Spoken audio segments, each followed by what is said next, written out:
今日も一日ご苦労様でした。このチャンネルはあなたを心地よい睡眠へと誘う朗読チャンネルです。静かな夜、ミステリーの世界に足を踏み入れ、謎を紐解くことで心が落ち着き眠りへと誘われます。眠りの世界へと導く物語をお届けします。この動画はミステリー、オリジナルストーリーを5話お届けします。当チャンネル眠りの語り部では、あなたの夢のお供になる物語をご用意していますので、深い眠りへと旅立つ前に、ぜひチャンネル登録をよろしくお願いします。それでは、おやすみなさい。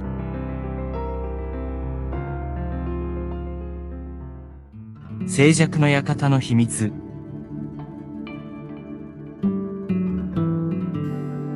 深い森の中、離れた場所に立つ古い館、それが物語の舞台である静寂の館だ。この館は何世紀にもわたり、ある名家の所有物であり、その壮大な建築と豊かな歴史にもかかわらず、村人たちは避け、噂話の主にしてきた。主人公はリリアン、若く好奇心旺盛な女性で、遺産相続人としてこの館を訪れる。彼女はこの家族の謎を解き明かすため、そして自身の過去に隠された真実を探求するために来た。リリアンが館に到着したのは夕暮れ時。夕日が館の窓ガラスに反射し、一瞬館全体が金色に輝いた。しかし、その美しさは一瞬で夜の帳が降りるにつれ、館はその周囲の森と同じように暗く静かになった。リリアンが足を踏み入れると、歴史が息づく長い廊下が彼女を迎える。家具は埃をかぶり、絵画は色あせ、静寂が館全体を支配していた。しかし、彼女は一人ではないような気がした。館には見えない何か、または誰かが残していった密かな物語があるのだと。リリアンの目的は二つある。一つは館を彼女の新しい家として受け入れること。もう一つは先祖代々から受け継がれてきた謎を解き明かし、なぜ村人たちがこの場所を恐れるのかを理解することだ。夜が深まるにつれ、彼女の冒険が始まる。リリアンの初夜は静かであったが、眠りは浅く、何度も奇妙な夢にうなされた。翌朝、彼女は館を探索し始める。広大な図書室、閉ざされた音楽室、そして長い間使われていないように見える多くの寝室。しかし、彼女の注意を引いたのは、家の中心にある古い肖像画の飾られた部屋だった。壁一面には先祖の肖像画が並び、中央には特に鮮やかな色彩で描かれた一枚の絵があった。それは館の創設者であるエドワード・マーリンの肖像だった。彼の眼差しは何かを訴えかけるようで、リリアンはその視線が自分を導こうとしているような気がした。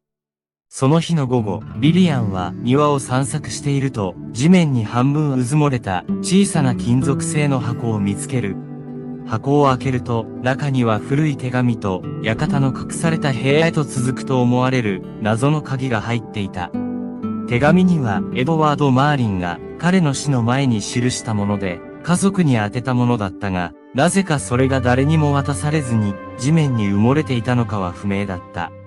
手紙には、館とマーリン家に関わる古い秘密、そしてそれを守るための警告が記されていた。エドワードは家族の中に裏切り者がおり、マーリン家を滅ぼそうとする陰謀があることを示唆していた。さらに、家族の安全と財産を守るために隠された部屋に隠した重要な文書についても言及していた。リリアンは、この手紙が示す謎を解き明かすことが、自分の遺産と家族の歴史を守る鍵であると直感した。しかし、それにはまず、手紙に記された隠された部屋を見つけなければならない。そして、その部屋が静寂の館のどこにあるのか、その手がかりはどこにもないように思えた。手紙と鍵を手にしたリリアンは、館の隠された部屋を探し始める。彼女の調査は、館の奥深くへと、彼女を導いた。廊下の終わりにある、今まで気づかなかった古いドアを発見する。鍵を差し込み、扉を開けると、そこには時間が止まったかのような部屋が広がっていた。壁には古地図、奇妙な装飾品、そして何世紀も前の書物が整然と並べられている。この部屋はエドワード・マーリンが自身の発見と家族の歴史を記録した秘密の書斎であることが明らかになった。リリアンは書斎の中心に置かれた大きな机の上にひときわ目立つ封筒を見つける。その中には家族に対する裏切りの証拠とされる文書が入っており、それには古い家族の友人であるはずの名前が書かれていた。しかし、その文書には重要な部分が欠けており、完全な真実を解き明かすには不十分だった。リリアンはこの文書だけではなく、書斎全体が謎を解く手がかりを隠していると感じた。さらに探索を進める中で、リリアンは隠された手紙を発見する。それはエドワード・マーリンが死の床で書いたもので、裏切り者の正体についてのヒントと、家族の運命を左右する重大な秘密について言及していた。手紙にはある暗号が記されており、それを解読することが全ての謎を解く鍵であることが示唆されていた。リリアンはこの暗号を解読するためには、館に隠された他の手がかりを見つけなければならないことを悟る。しかし、それは容易ではない。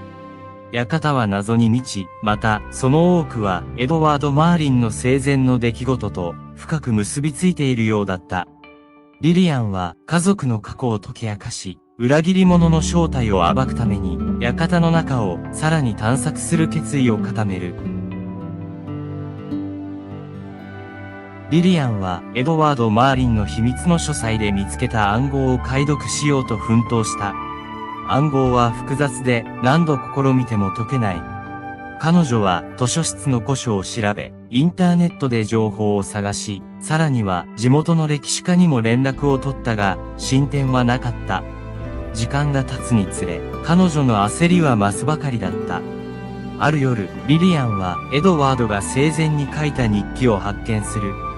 日記には彼の個人的な記録や家族に関する隠された真実、さらには彼が抱えていた恐怖について詳細が記されていた。しかし暗号についての直接的な言及はなかった。それでも日記からはエドワードが自分の知識を守るために意図的に情報を隠したり曖昧にしたりしていることが明らかになった。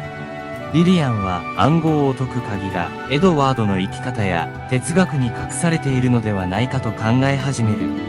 リリアンは館の他の部屋を再度探索し、エドワードが残した手がかりや記録を詳しく調べ上げた。彼女は館の隅々を探し回り、壁に隠された仕掛けや絵画の裏に書かれたメッセージ、家具の隠し引き出しなど、これまで見過ごしていた細部に注目した。しかし、これらの努力にもかかわらず、暗号の解読には至らなかった。リリアンの挑戦は、謎を解くことだけではなく、自分自身との戦いでもあった。彼女は、先祖の秘密を解き明かし、家族の名誉を守るという重圧の中で、時には自信を失いかけた。しかし、彼女の内には諦めない強い意志があり、それが彼女を支え続けた。リリアンは回答が見つからない中で新たな手がかりを求めて館とその歴史にさらに深く没入していく。途方に暮れていたある夜、リリアンはエドワードの日記を再び手に取り、彼の記述を注意深く読み返した。そして日記の余白にほんのさりげなく記された数列が目に留まった。これまで見過ごしていたが、この数列が暗号の鍵である可能性に気づく。彼女はこれが単なる日付や数字ではなく暗号文を解読するための配列であると直感した。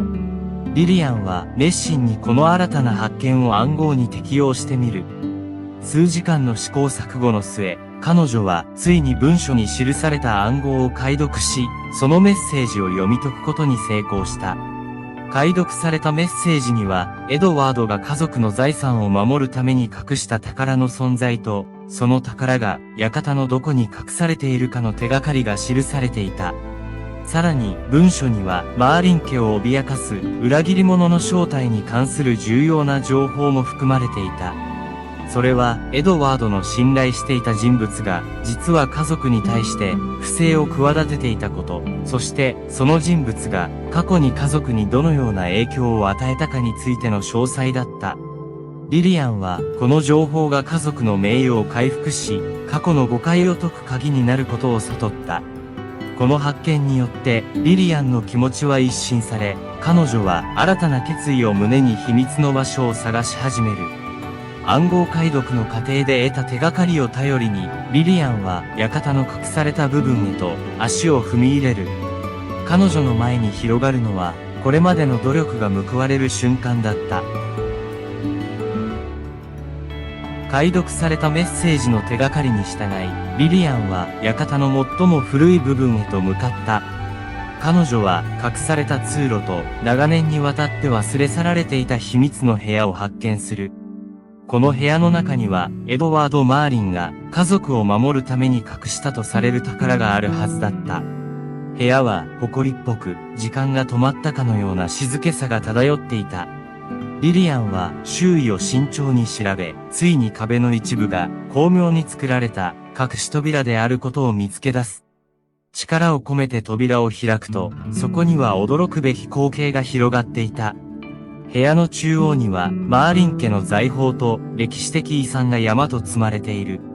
古代の武器、貴重な宝石、失われたとされた芸術作品、そして家族の歴史を物語る重要な文書。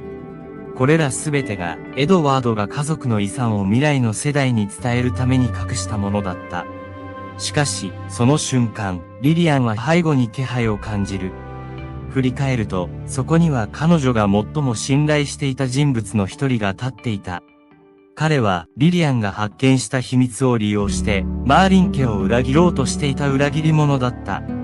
緊迫した対峙の中、リリアンは彼に対峙し、家族に対する彼の計画と動機を暴き出す。真実が明らかになる中で、リリアンは裏切り者を説得し、家族の遺産を守るために、共に立ち向かうことを彼に促す。この決定的な瞬間は、リリアンにとって、家族の歴史に新たな章を加えることとなった。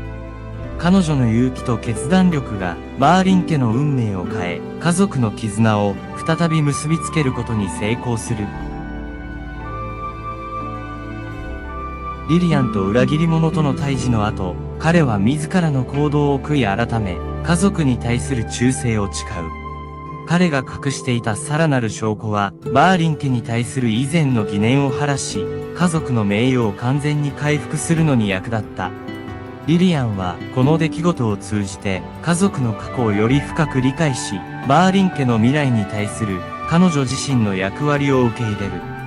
彼女の勇気と決断が、マーリン家を再び団結させ、館はかつてないほどの活気に満ちた。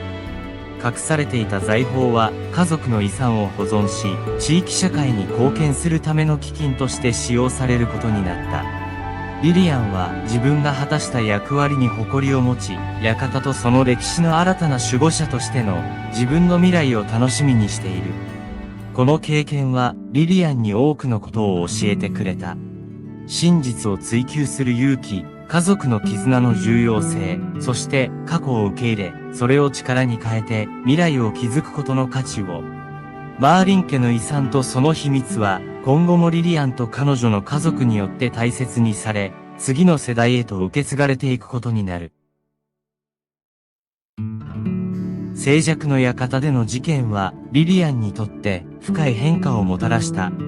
彼女は自分自身と家族の歴史に新たな意味を見出し、館を守るという使命を全うする決意を固めた。館の秘密を解き明かし、家族を再び結束させたことで、彼女は自らの内なる力と家族への愛を再確認する。館は過去の影から解放され、マーリン家の新たな希望と繁栄の象徴となる。リリアンは、この一連の出来事を通じて得た教訓を胸に、未来に目を向ける。彼女は、館とその土地が持つ歴史を次世代に伝え、コミュニティに貢献するための様々な計画を立てる。館は開かれた空間となり、教育的なツアーや地域社会のイベントの場として活用されるようになる。リリアンはマーリン家としての責任を果たすことの重要性を深く理解し、その遺産を守り続けることに自身の人生を捧げる。リリアンは夕日が沈む館の庭を見渡しながら静かに未来を試作する。彼女の前には挑戦と成功、失望と再生の物語があった。しかし、最も大切なのは愛と家族の絆が全てを乗り越える力を持っているという真実を彼女が見つけ出したことだ。リリアンは静寂の館がこれからも長く、マーリン家の温かい光として輝き続けることを願いながら、新たな章の始まりに立ち向かう準備ができている。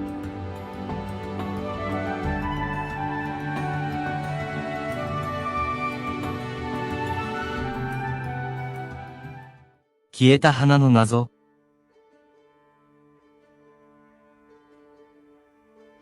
春の訪れとともに、とある静かな村にある古い屋敷が物語の舞台となる。主人公は若き園芸家のエミリオ。彼はこの屋敷の庭を管理することになり、季節の花々を植えては、その成長を見守る日々を送っていた。エミリオは特に屋敷の庭に咲く珍しい花々に魅了されており、それらの世話をすることで心の平穏を得ていた。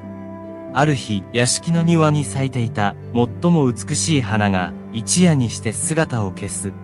その花は屋敷の先代から伝わる貴重な品種で、村の伝説にも登場するほどのものだった。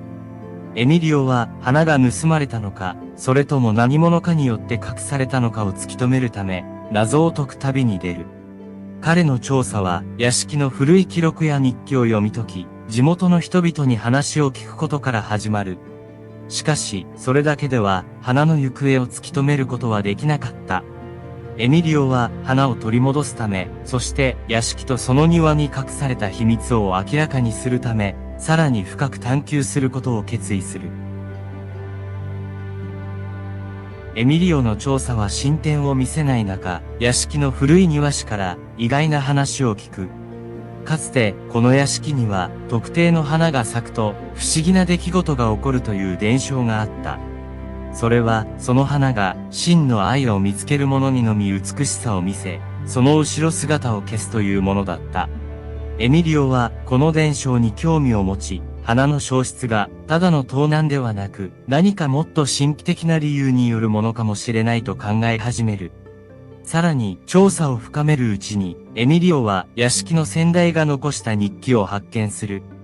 その日記には消えた花と密接に関わる古い恋物語が記されていた。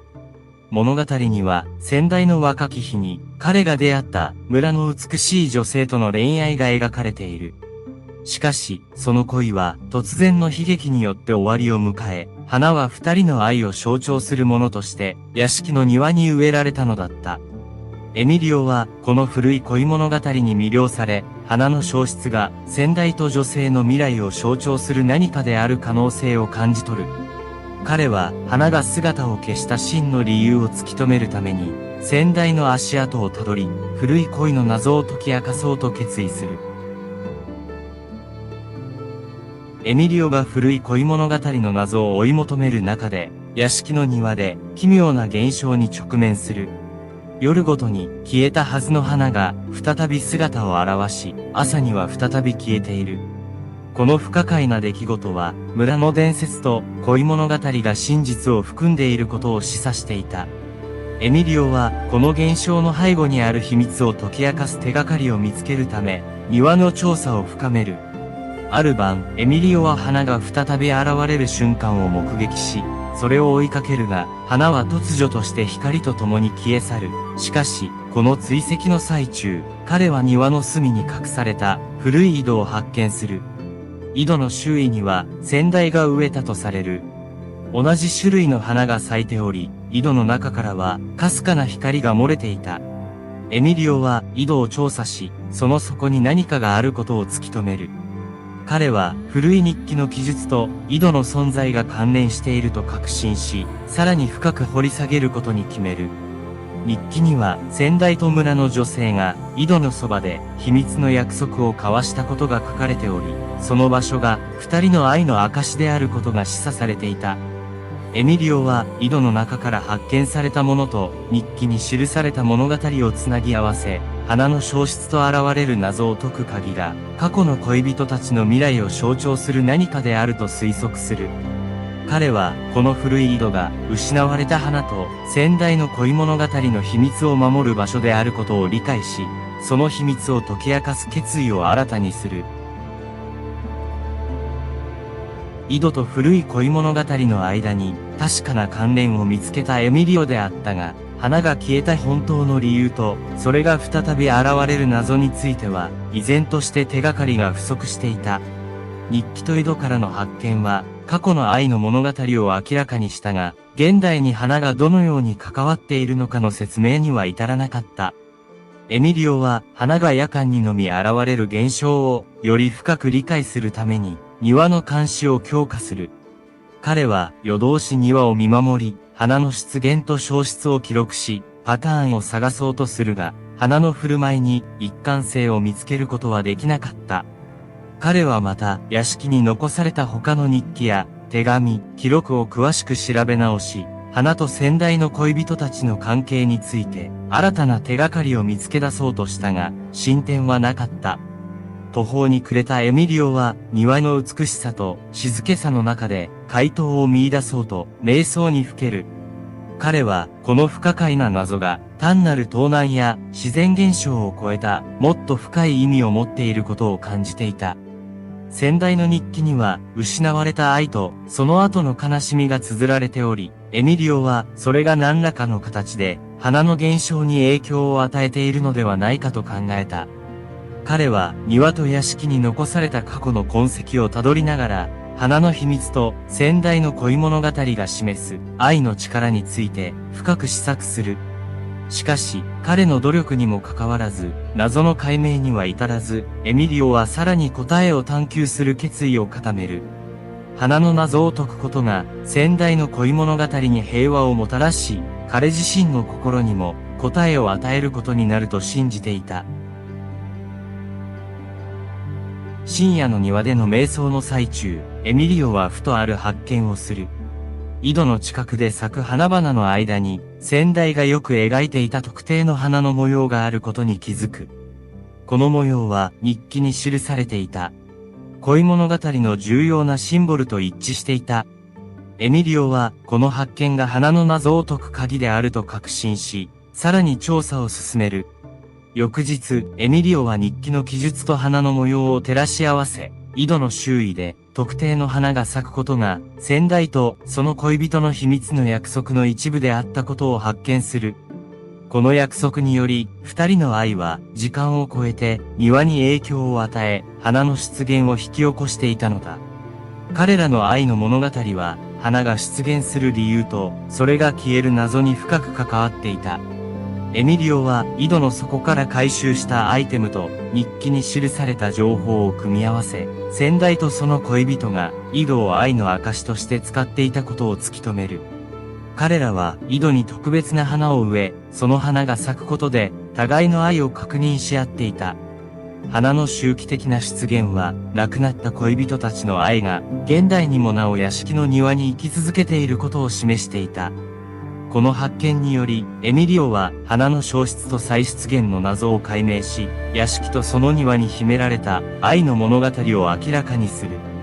彼は、この愛の力が時間を超えても変わらないこと、そして真の愛が人々と場所に与える影響の大きさを理解する。エミリオは先代の愛の物語を庭の新たな伝説として残し、その記憶を次世代に伝えることを決意する。エミリオが先代の愛の物語と花の謎を解き明かしたことで、屋敷の庭は再び奇跡的な現象の舞台となる。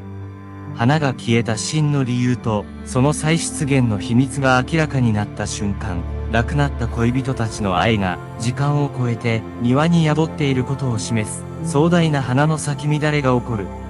この光景を目の当たりにしたエミリオは、屋敷とその庭に秘められた永遠の愛の物語を全ての人々に伝えることを決意する。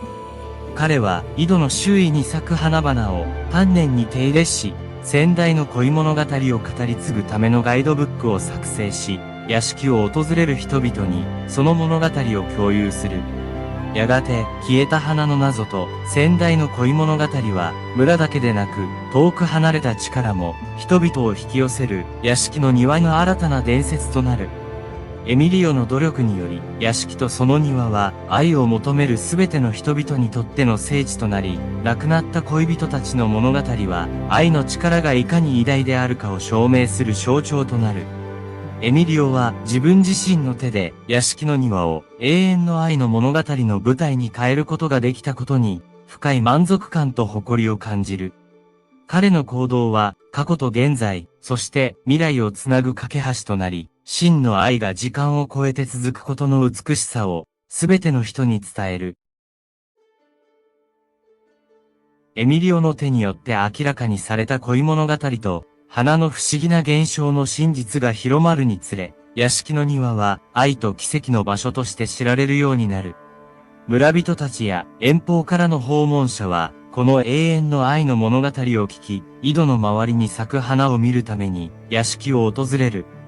エミリオが作成したガイドブックは、屋敷と庭の歴史、そして消えた花の謎について詳しく語っており、訪問者たちに深い感動を与える。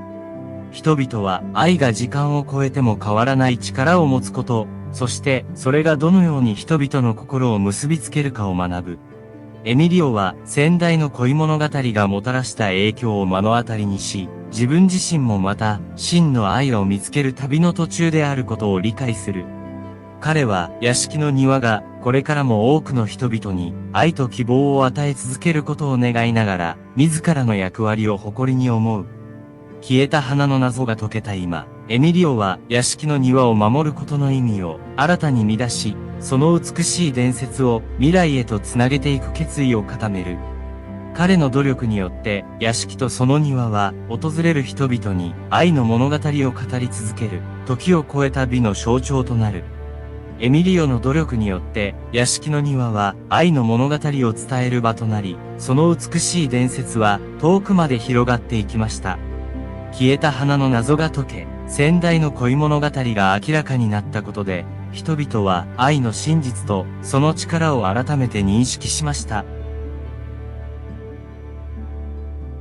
エミリオ自身もこの体験を通じて成長し、自分自身の人生における愛の探求を深めることができました。物語の終わりにエミリオは庭を見渡しながら達成感と満足感に満ちた心境にいます。彼は自分が果たした役割を誇りに思い、先代の恋物語とその教訓を未来へと継承していくことの重要性を感じています。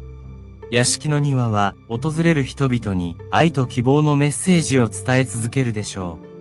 エミリオは真の愛が時を超えても変わらない価値を持つこと、そして人々の心を一つにする力があることを実感します。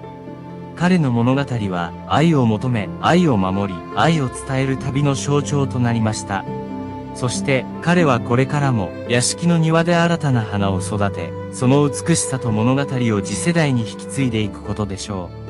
う。消えた花の謎は解けましたが、エミリオの物語はここで終わりではありません。彼と屋敷の庭はこれからも多くの人々に愛と奇跡を伝え続けるのです。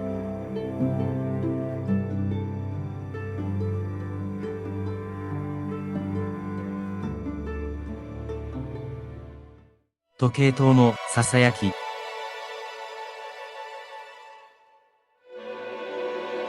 春の朝露がまだ新しい日の光を反射している小さな町で、一つの古い時計塔が物語の舞台となる。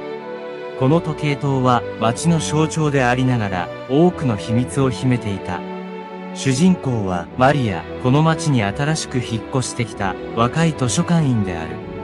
彼女は古い物語や伝説に興味があり、新しい勤務地の歴史を探求することに夢中になる。マリアが時計塔に初めて足を踏み入れたのは、図書館の古文書を整理している最中に、時計塔にまつわる一つの謎めいた記録を見つけた後のことだった。記録には時計塔が特定の日にだけ特別なメロディーを奏でると書かれていたが、その理由や由来については何も触れられていなかった。この話に興味を持ったマリアは、時計塔の秘密を解明するための調査を始める。時計塔は町の中心にそびえ立ち、その歴史は町の成立とともに始まる。塔の内部には、年月を経た大きな時計機械が静かに時を刻んでいた。マリアは塔の管理人である老人から時計塔の歴史や伝説について話を聞く。老人はマリアに時計塔が町の守り神であり、特別な日には町を守るために囁きを奏でるという古い言い伝えを教える。マリアはこの不思議な囁きの正体を探るべく、町の図書館や地元の歴史家から収集した情報をもとに調査を深めていく。彼女の探求は時計塔と町の過去に隠された深い絆を明らかにしていく。マリアの調査は進むにつれ、時計塔が奏でる囁きの謎に対する興味はさらに深まっていった。彼女は図書館の蔵書や町のアーカイブを漁り、時計塔に関する記録や文献を精査する。その過程で彼女は時計塔が建てられた当初から町に伝わる多くの伝説や物語を発見する。これらの物語は時計塔が単なる時間を告げる機能を超え、町の人々にとって特別な意味を持っていることを示していた。特に興味を引いたのは、時計塔がある特定の日にだけ不思議なメロディーを奏で、それが過去に町を危機から救ったという伝承だった。しかし、そのメロディーがなぜ、いつ、どのような目的で奏でられるのかについては、はっきりとした記録がなかった。マリアは、このメロディーが奏でられる日が近づいていることに気づき、その現象を自分の目で確かめることを決意する。彼女は時計塔の老管理人とさらに詳しく話をする機会を持ち、彼から時計塔に隠された秘密の部屋の存在を教えられる。この部屋には時計塔のメロディーに関連する古い楽譜や町の歴史に深く関わる文書が保管されているという。マリアはこの秘密の部屋へのアクセスを許可され、ついに時計塔の囁きの謎に近づく手がかりを得る。時計塔の秘密の部屋に入ったマリアは、壁一面に並んだ古い楽譜と記録を前に、町の歴史と時計塔の真の役割を解き明かす手がかりを探し始める。彼女の探求は、時計塔と町の過去に隠された深いつながりを明らかにし、忘れ去られていた真実を再び光に出すことになる。マリアが時計塔の秘密の部屋で古い文書を調べていると、ある古い楽譜が彼女の注意を引いた。この楽譜は時計塔が特定の日に奏でるとされるメロディーのもので、それには町を守る魔法の旋律という注記がされていた。しかし、この楽譜だけでは、なぜそのメロディーが町を守るとされているのか、その真の意味は解明されなかった。さらに深く調査を進めるうちに、マリアは時計塔の建設と同時期に町を襲った大災害の記録を見つける。その記録によると、時計塔のメロディーが初めて奏でられた日に、不思議と災害が突然収束し、町が救われたとされていた。この出来事から町の人々は時計塔に特別な力が宿っていると信じるようになり、それ以降、塔は町を守る守護神のような存在とみなされるようになった。しかし、その後も時計塔のメロディーが町を守った具体的な例は記録されておらず、メロディー自体も何十年も聞かれていない。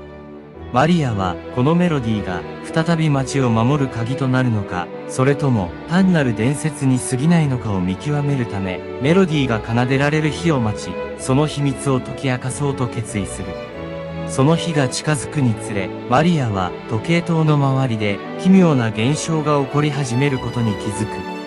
時計塔の影が不自然に伸びたり、周囲の空気が一瞬冷たくなったりするのだ。これらの現象は時計塔が再びメロディーを奏でる前触れなのか、それとも別の何かが起ころうとしているのか、マリアには判断がつかなかった。彼女は時計塔の謎を解明するため、そして町とその人々を守るため、真実を追求し続ける。メロディーが奏でられる日がついに訪れたが、マリアは予想外の困難に直面する。時計塔は予告された時間になっても静まり返っており、待ち望んだ魔法の旋律はどこからも聞こえてこなかった。マリアは時計塔の機械を調べ、何かが誤っているのかを確かめようとするが、全てが正常に見えた。混乱と失望の中、マリアは再び古い文書と楽譜を調べ直す。彼女はメロディーが奏でられなかった理由を探るために、時計塔の歴史とその建設に至るまでの街の出来事を詳細に研究する。この過程で彼女は時計塔が建設された本当の目的とメロディーが街にとって持つ象徴的な意味に関する新たな手がかりを見つける。マリアは時計塔の秘密の部屋に戻り、何世代にもわたって伝えられてきたメロディーの真の力を解き明かす鍵を探し続ける。しかし、彼女の努力にもかかわらず、解決の糸口は依然として見えてこなかった。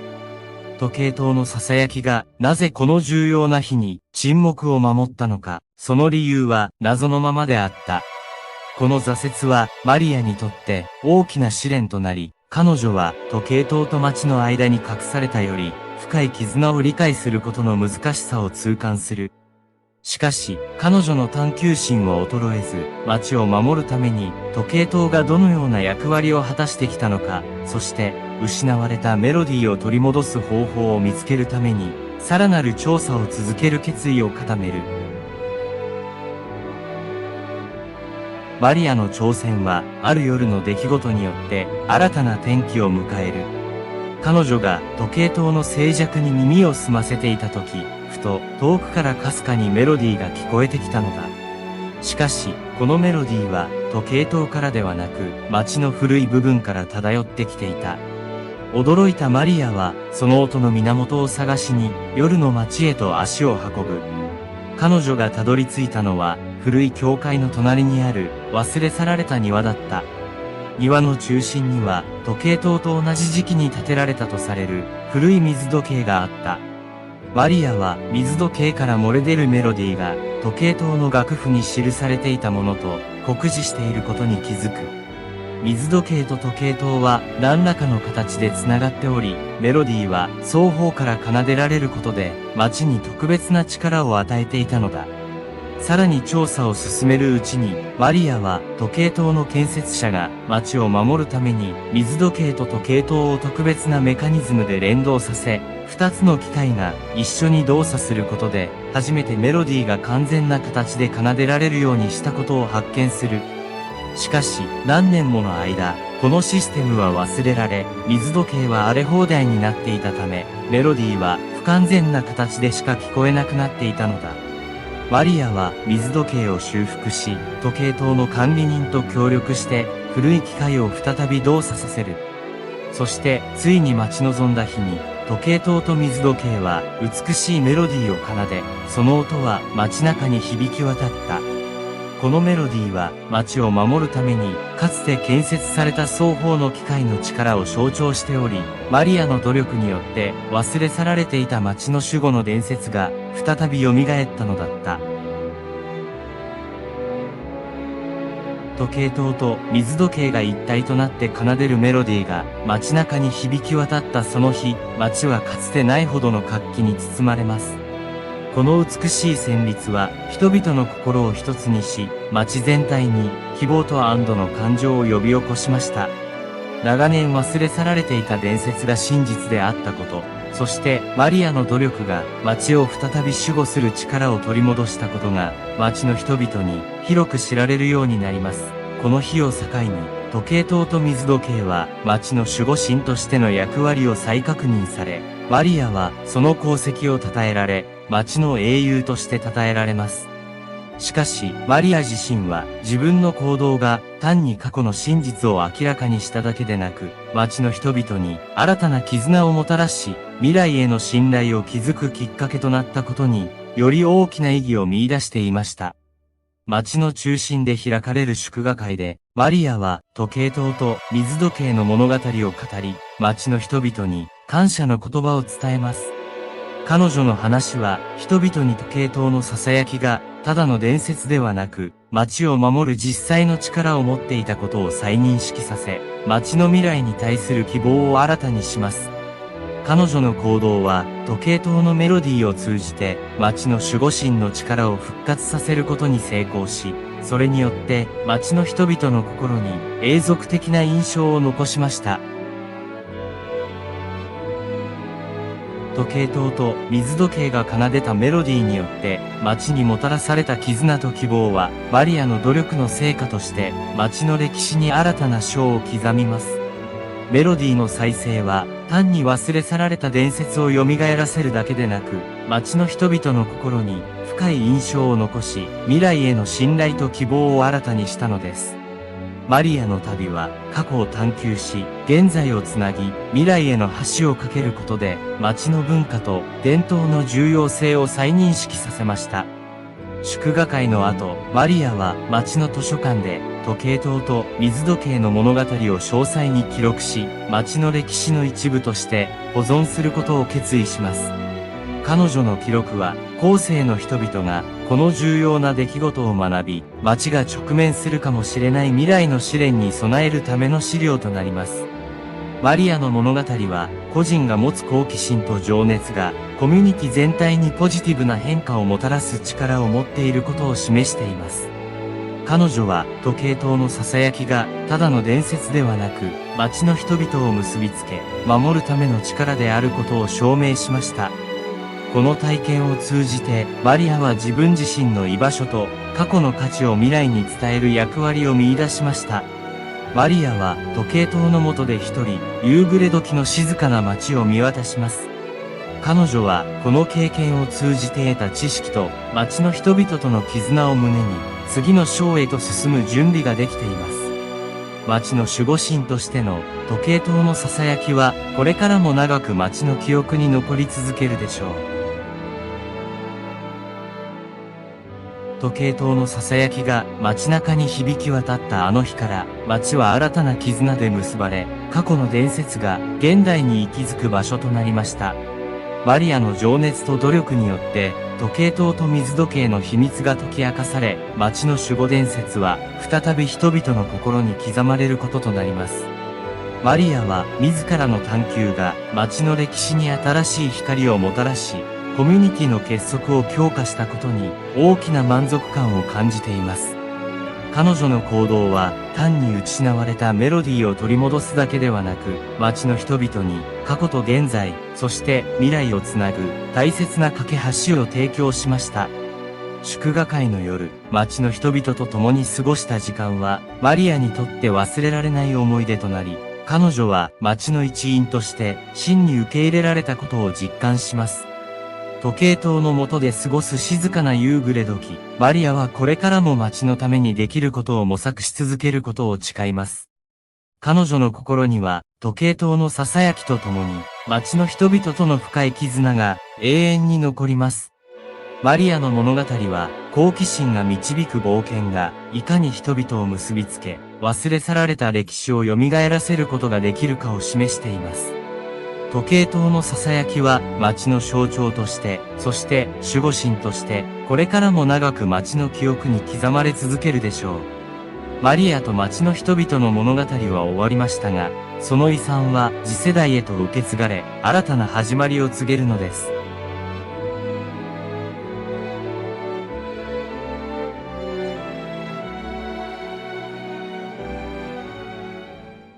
月光の下の約束。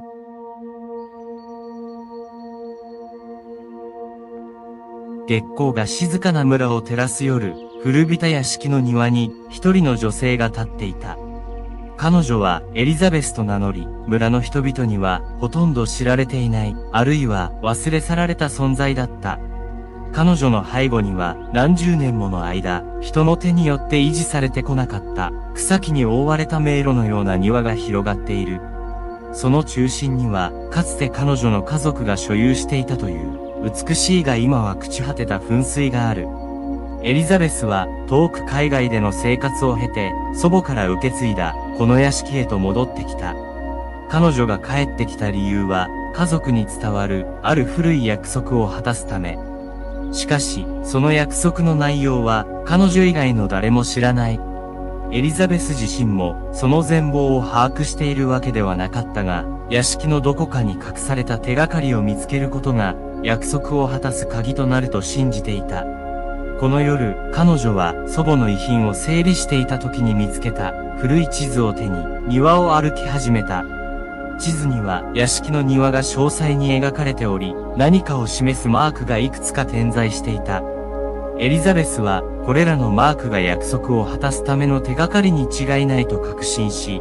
一つ一つをたどり始める。そんな彼女の探索を月明かりが優しく照らし続ける。彼女が何を探しているのか、その約束とは何なのか、誰も知らない。しかし、その答えが、この静かな夜に隠されていることだけは確かだった。エリザベスの探索は、月光の下、古びた屋敷の秘密を解き明かす旅の始まりに過ぎなかった。彼女の足音が、静寂に満ちた庭を歩く音だけが、夜の静けさを破る。彼女の探求は、やがて村に伝わる古い伝説、家族の秘密、そして彼女自身の運命を変える発見へとつながっていく。エリザベスが最初に向かったのは、地図に初めの鍵と記された庭の北西に位置する古い井戸だった。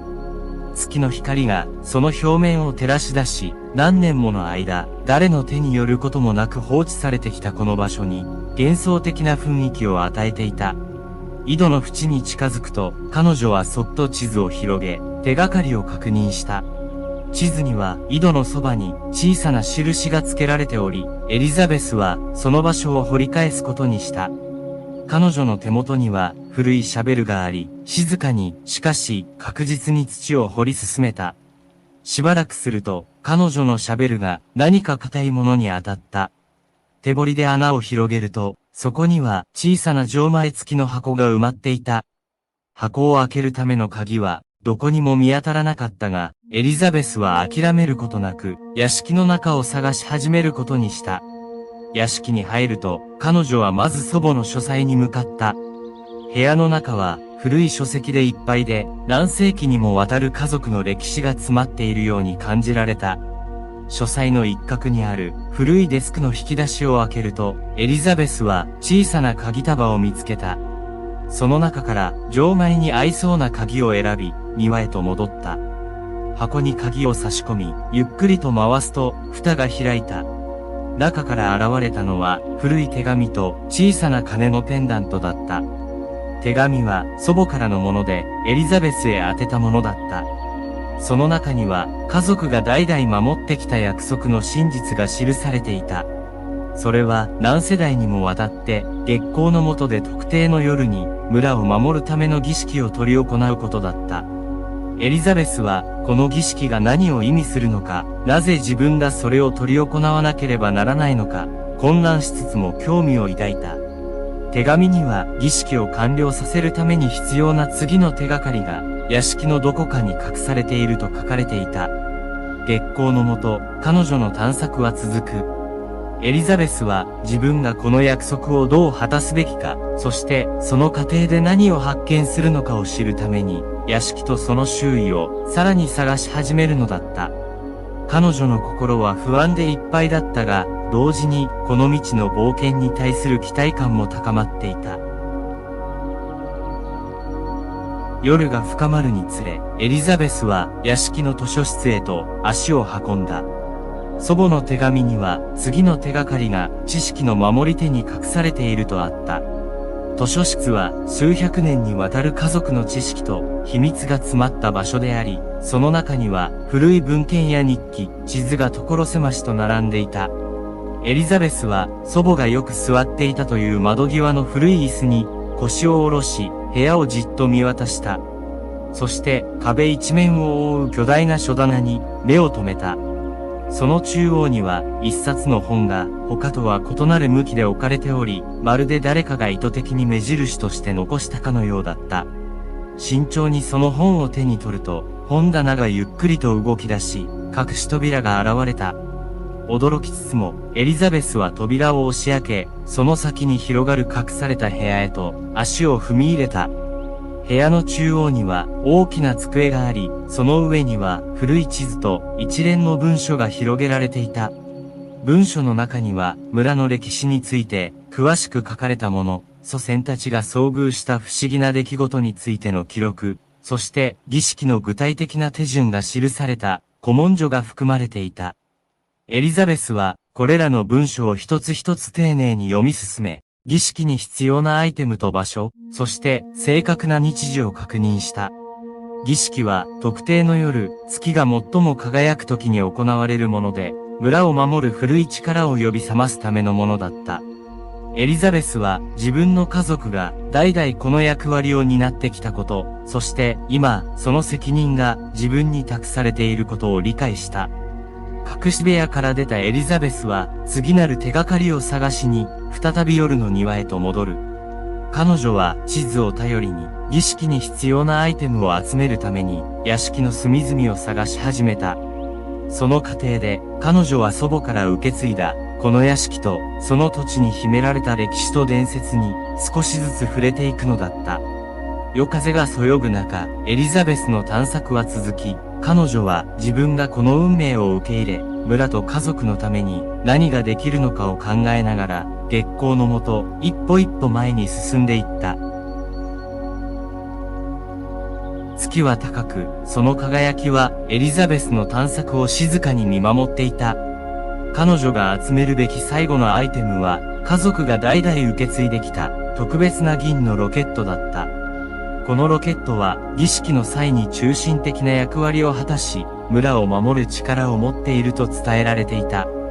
彼女は祖母が生前、このロケットを大切にしていたことを思い出した。しかし、その具体的な場所は、どの文書にも記されていなかった。エリザベスは屋敷の各部屋を丹念に探し始め、祖母の寝室にたどり着いた時、ふと目を引く絵画を見つけた。絵画は彼女の曽祖母が描いたもので、美しい村の風景と輝く月、そして中央には小さな銀のロケットが描かれていた。エリザベスはこの絵画が何かの手がかりであることを直感した。絵の裏を調べると小さなくぼみがあり、その中には細い銀のチェーンが見えた。手を伸ばしてチェーンを引くと壁に隠された小さな金庫が現れた。金庫の扉を開けると中から古びた銀のロケットが現れた。それを手に取った瞬間、エリザベスは祖母のぬくもりを感じ、そして何世代にもわたる家族の愛と責任を背負っていることを強く実感した。ロケットを首にかけ、彼女は庭へと戻り、儀式を執り行う場所、古い噴水のそばに立った。儀式の詳細は、彼女が隠し部屋で見つけた古文書に記されており、エリザベスはその指示に従い、月光のもと、静かに儀式を始めた。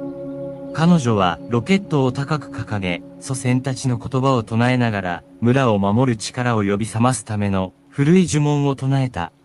その瞬間、噴水の水が静かに動き出し、空気がふわりと震えた。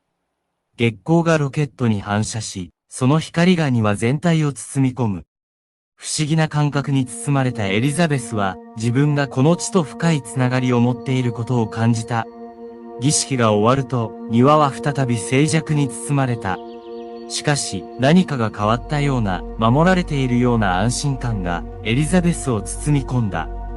彼女は自分が家族の伝統を継ぎ、村を守る役割を果たしたことに深い満足感を覚えた。その夜、エリザベスは初めてこの屋敷で心穏やかに眠りについた。彼女の夢の中では祖母が優しく微笑みながら彼女のことを見守っているようだった。エリザベスは自分が一つの大きな歴史の一部であり、それを未来につなげていく責任を持っていることを確信した。この夜の経験は彼女の人生に新たな意味を与え、彼女を守る村の力はこれからもずっと彼女のそばにあるだろう。月光のもと、儀式を終えたエリザベスは古い噴水のそばでしばらくの間、静かに立ち尽くしていた。彼女の心と体はかつてないほどの平和と満足感に包まれていた。祖母から受け継いだ役割を果たし、村を守る伝統を守り抜いたことで、彼女は自分の中に新たな強さを感じていた。夜が明けると、エリザベスは屋敷の庭をゆっくりと歩き始めた。彼女の足元には儀式の力によって咲き誇る花々が広がっていた。その美しさは彼女がこれまでに見たどの花園よりも鮮やかで生命力に満ち溢れていた。それは彼女の行動が村にもたらした性の変化の象徴のように思えた。村の人々はエリザベスの行った儀式については何も知らされていなかったが、翌朝から彼らはなんとなく空気が変わったことを感じ取っていた。子供たちはより元気に遊び、大人たちは互いに優しく接するようになった。村全体にかつてないほどの調和と平和が訪れていた。エリザベスはこの変化が自分の行った儀式の結果であると確信していた。彼女は自分だけが知る秘密を胸に、これからも村とその人々を見守り続けることを決意した。そして、その知識と伝統をいつの日か、自分の後を継ぐ者に伝える準備を始めることにした。月光の下の約束は、エリザベスにとって、ただの始まりに過ぎなかった。彼女は、祖母が残した遺産を大切にし、その知恵を用いて、自分自身と村を守る方法を学んだ。そして彼女は自分の人生と自分が愛するこの地との間に新たな約束を結んだのだった。彼女の物語は静かにして力強く月光の下で繰り広げられた。そしてそれはやがて彼女が歩む未来へと続いていく。エリザベスの心には平和が宿り、彼女は知っていた。月光の下で誓った約束は永遠に彼女を守り導いてくれるだろう。そして、そう遠くない未来に、彼女は新たな章を始める準備ができていることを感じていた。エリザベスは、自分が経験したすべてのことが、自分だけでなく、次世代へと受け継がれる、大切な遺産であることを知っていた。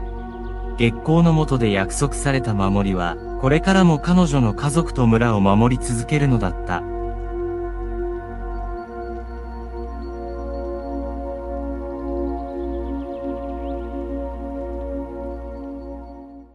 砂時計の囁き。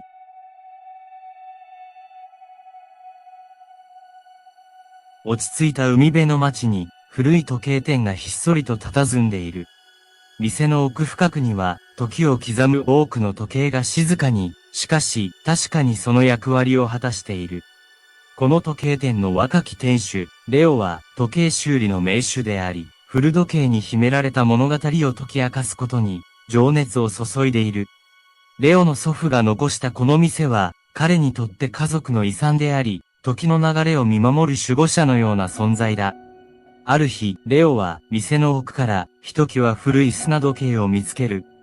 この砂時計は、彼の祖父が若い頃に当一で手に入れたというが、それ以外の詳細は一切不明であった。砂時計を手にしたレオは、なぜか不思議な感覚に包まれる。砂が落ちる音は、ただの時間の経過を示すものではなく、まるで何かを語りかけるかのように聞こえたのだ。興味をそそられたレオは、砂時計にまつわる謎を探求することに決める。彼は、砂時計が、ただの時間計測器具以上のもの、もしかすると、過去のある出来事や秘密を封じ込めているのではないかと考え始める。レオの旅は砂時計の囁きに導かれ、忘れ去られた歴史の扉を開くことになる。レオが砂時計の調査を進める中で、彼は砂時計に関連する古い日記を発見する。日記は彼の祖父が若い頃に書いたもので、遠い海外の地での冒険や発見について記されていた。特に砂時計を見つけた日について詳細に記述されており、その砂時計がかつて重大な出来事に関わっていたことが示唆されていた。日記によると、砂時計は祖父が訪れた古い城で見つけたもので、その城には不思議な伝説があった。砂時計はその城の主が持っていたもので、時間を超える力があるとされていた。さらに、砂時計を通じて、過去や未来のある特定の瞬間を垣間見ることができるという。しかし、その力を制御できずに、時間の流れに巻き込まれてしまった者もいるという警告も記されていた。レオは日記を手がかりに砂時計の秘密を解き明かすための旅に出ることを決意する。彼は砂時計が示す過去の出来事を探り、その力を理解し、適切に扱う方法を見つけ出すことが重要だと感じていた。その過程で、レオは祖父がかつて関わった謎の組織や時間に関わる古代の知識を持つ秘密結社の存在も知ることになる。レオの旅は砂時計の謎を追い求める冒険でありながら、自らの家族の歴史と時間の真実に迫る旅でもあった。彼は未知の力と対峙しながら、祖父の過去と自身の運命をつなぐ重要な手がかりを見つけ出そうとする。レオの旅は、彼を祖父の日記に記された城へと導き、そこで彼は時間の秘密を解き明かす鍵となる、古文書を発見する。この文書は、砂時計がいかにして時間の流れを操る力を持ち、特定の条件下で、過去や未来への扉を開くことができるかを示していた。しかし、この力を扱うには、極めて高い精神性と集中力が求められ、さもなければ危険な結果を招くことが強調されていた。レオは、祖父がなぜこの砂時計を持ち帰り、そしてなぜその力について、詳細を語らなかったのかについて、考えを巡らせる。その答えを探るうちに、レオは城の地下深くに隠された秘密の部屋を発見し、そこで衝撃的な真実に直面する。部屋の中には砂時計を中心に置いた謎の儀式のための装置があり、その周囲には過去の使用者たちが遭遇した悲劇的な結末を記した記録が残されていた。この発見により、レオは砂時計が単なる時間を計る道具ではなく、過去と未来をつなぐ強力なアーティファクトであることを悟る。しかし、その力を安全に扱う方法が記された文章は見つからず、レオは砂時計の謎を解き明かすための次なる手がかりを求めて、さらなる調査を続けることを決意する。レオの調査は、祖父の過去と自身の運命が砂時計によって深く結びついていることを示し始め、彼は自らも時間の流れに巻き込まれる危険性に直面しながら、過去の秘密と未来の可能性を探求する。レオの調査が深まるにつれて、砂時計の秘密はより複雑なものになっていきます。古文書や記録から得た知識は、時間を操る力の存在を示していたものの、その力を安全に、また意図した通りに使いこなす方法については、謎のままでした。レオは砂時計の力を解放する鍵となる特定の儀式や言葉、あるいは精神状態が必要だという仮説を立てますが、具体的な手がかりを見つけることができません。彼は祖父の日記を再び手に取り、砂時計と共に過ごした日々について書かれた部分に目を通しました。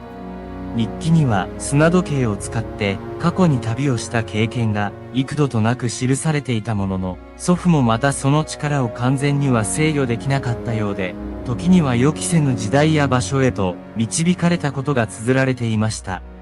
これらの記述から、レオは砂時計の力が非常に不安定であり、扱い方を誤れば大きなリスクを伴うことを改めて実感します。レオは地元の図書館やインターネット、さらには世界中の時計や時間に関する専門家に連絡を取り、砂時計の秘密に迫る手がかりを求めます。しかし、彼が求める答えはどこにも見つかりませんでした。時間の秘密をめぐる古代の知識は失われ、砂時計のようなアーティファクトの存在自体が伝説や神話の領域に止まっているようでした。失望と疲労が重なる中、レオは一時的に調査を中断し、砂時計の研究から距離を置くことを決意します。しかし、彼の心の奥では、祖父が残した謎を解き明かし、砂時計の真実を世に示すという強い決意がくすぶり続けていました。レオは回答を見つけるための新たなアプローチを模索しながら、砂時計とその秘密への情熱を再燃させることになる。レオが山奥の図書館で発見した古文書は、時間に関する古代の知識を解き明かす貴重な手がかりを含んでいました。文書は時間を操るアーティファクトを安全に使用するための儀式と、精神状態について詳しく述べており、砂時計の力を解放するためには、使用者が特定の精神集中を達成し、過去と未来の間のバランスを保つ必要があることが明らかにされました。この新たな知識を武器に、レオは砂時計の謎を解き明かすための試みを再開します。彼は文書に従って儀式の準備を整え、砂時計を使って時間の流れを操ろうと試みる。驚くべきことに、レオは自身の意識が時間の流れの中を移動する感覚を初めて体験し、砂時計の真の力に触れることに成功します。レオの試みは成功し、彼は砂時計を通じて過去の特定の瞬間に触れることができました。しかし、この力は非常に繊細であり、注意深く扱わなければならないことも同時に理解します。砂時計の力を使って過去に干渉することは未来に予期せぬ影響を及ぼす可能性があるため、レオはこの力を慎重に使うことを誓います。この発見により、レオは祖父が砂時計を大切に扱い、その秘密を誰にも明かさなかった理由を理解しました。砂時計は単なる時間測定の道具ではなく、時間そのものと深く結びついた強力なアーティファクトであることが証明されたのです。レオは砂時計の力を理解し、それを守ることの重要性を新たに認識します。彼の旅は時間という概念への深い洞察と過去の遺産を未来へとつなぐ責任を彼にもたらしました。レオが砂時計を使って行った慎重な介入は過去のある誤りを修正し、自然な時間の流れを乱すことなく重要な変化をもたらしました。この行為はレオが砂時計の力を責任を持って扱う能力を証明するだけでなく、彼を時間の守護者としての地位を確固たるものにしました。彼の行動の結果は現在に波及し、コミュニティを通じて予期せぬポジティブな成果をもたらします。人々は生活の中で微細な改善を認識し始め、これらの変化を未知の恩人の功績として認識します。一方で、レオは古文書と砂時計の研究を続け、時間のバランスを守ることに専念します。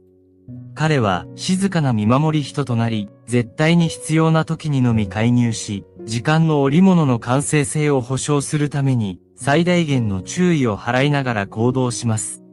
彼は希望を持って未来を見据え、知識と力を持って微妙な違いを生み出せることを知っています。レオの新たな役割の本質を捉えたこのイメージは、時間の歯車の中で静かな強さと知恵の象徴として立つ彼の姿、未来に立ち向かうための準備ができている彼の姿を示しています。古代の砂時計は彼の義務とコミットメントの象徴として彼の側にあります。レオの行動によって時間の流れに優しく介入し、過去の誤りを正したことで街には前向きな変化がもたらされました。この変化はレオ自身にとっても彼が時間の守護者としての自覚を深める大切な瞬間となります。レオは砂時計の力を用いて時間を操ることの責任と重さを十分に理解し、その知識を次世代へと伝える準備ができていました。街の人々は日常に起こる小さな奇跡がレオの働きによるものだとは知らずにいましたが、彼の存在が街に与えた影響は計り知れないものでした。レオは街の歴史の中で静かにしかし確かにその名を刻むこととなり、砂時計と共に時間を見守り続けることを誓います。彼は過去の出来事から学び、未来に向けて前進する勇気を持つことの大切さを認識しています。レオの旅は終わりを告げましたが、砂時計の囁きは時間を超えて次なる探求者へと受け継がれていくのです。レオは砂時計を守り、その秘密を慎重に扱うことで、時間の流れに対する新たな理解と尊敬を築き上げました。彼の物語は時間の謎に挑み、それを通じて自己成長を遂げた一人の青年の記録として街の記憶に残り続けるでしょう。レオの物語は時間の流れを守る役目を受け入れることで静かにその幕を閉じます。砂時計の秘密を守りながら、彼は街の道の守護者としての役割を果たしていきます。彼の行動は目立たないかもしれませんが、時間を通じて彼の影響は街にとって大きな意味を持ち続けるでしょう。夕暮れ時、街を見下ろす高台に立つレオは、手にした砂時計を通じて、過去と現在、そして未来を見つめます。彼は、時間の流れの中で生きるすべての人々に、希望と教訓を与える存在であり続けることを決意しています。この旅を通じて、レオは時間の価値と、過去の選択が未来に与える影響の大きさを深く理解しました。彼は砂時計の力を利用して小さな変化をもたらすことで大きな違いを生み出すことができると学びました。レオの心の中では祖父から受け継いだ砂時計とともに時間を慎重に扱う知恵と未来への希望が深く根付いています。レオの物語は終わりを迎えましたが、砂時計の囁きは新たな始まりの象徴でもあります。時間の守護者としてレオの旅は終わりましたが、彼の残した教訓は次世代の探求者たちに引き継がれ、永遠に続いていくのです。砂時計は過去からのメッセージを未来へと運ぶ架け橋となり、レオの物語は時間を超えた冒険の一章として語り継がれます。